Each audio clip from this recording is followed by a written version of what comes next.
Nous sommes dans le village chrétien de Ras Balbek. Elian Nasrallah, le prêtre, s'est retrouvé, et bien malgré lui, à devoir faire du commerce avec les terroristes. L'an dernier, il a remarqué que des reliques religieuses syriennes se vendaient au marché noir dans le village voisin.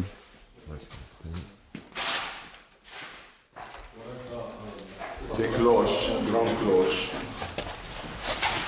Elles viennent d'où ces cloches? Saint-Ta'la, l'église de Saint-Ta'la de Maloula. Avec l'aide de ses paroissiens et d'un riche industriel libanais, il a décidé de racheter ces objets à Daesh. Il a déjà dépensé près de 90 000 euros. Si vous les aviez pas achetés, ce serait parti où? À mon avis, en Europe, premièrement, parce que les Européens aiment avoir des articles de l'Orient. L'État islamique a bien compris l'intérêt que portent certains collectionneurs peu scrupuleux au patrimoine syrien. Et cela ne concerne pas simplement l'art biblique. La Syrie abrite quelques-uns des joyaux de l'Antiquité, comme la cité de Palmyre, classée au patrimoine mondial de l'humanité, et qui vient de tomber il y a quelques jours aux mains de Daesh. Des sites comme celui-ci, les djihadistes en contrôlent plus de 6 000 aujourd'hui en Syrie et en Irak. Des trésors qu'ils ne se privent pas de piller. C'est ce que va nous confirmer un receleur que nous rencontrons en Turquie. L'homme que nous appellerons Bora joue les intermédiaires, notamment entre Daesh et des collectionneurs allemands.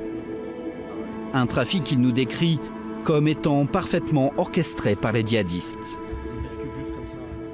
Êtes-vous en contact avec l'État islamique? Oui, oui.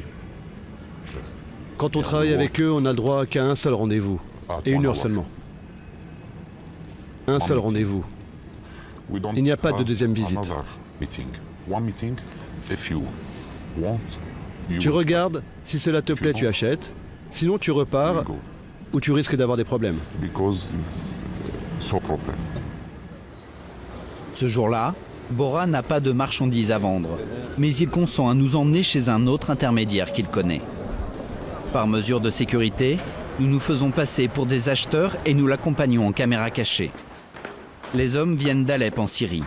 Ils nous disent détenir des objets en provenance de tout le pays, y compris des sites antiques contrôlés par Daesh.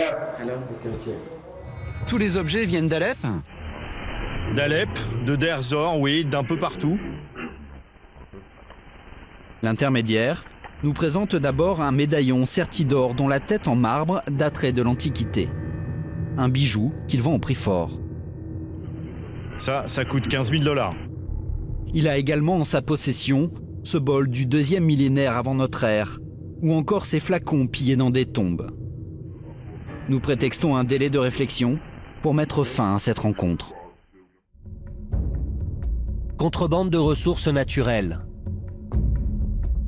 Collecte de taxes en tout genre, extorsion, agriculture et donations. Toutes ces sources de revenus offrent à Daesh un budget annuel estimé à plus de 2 milliards d'euros.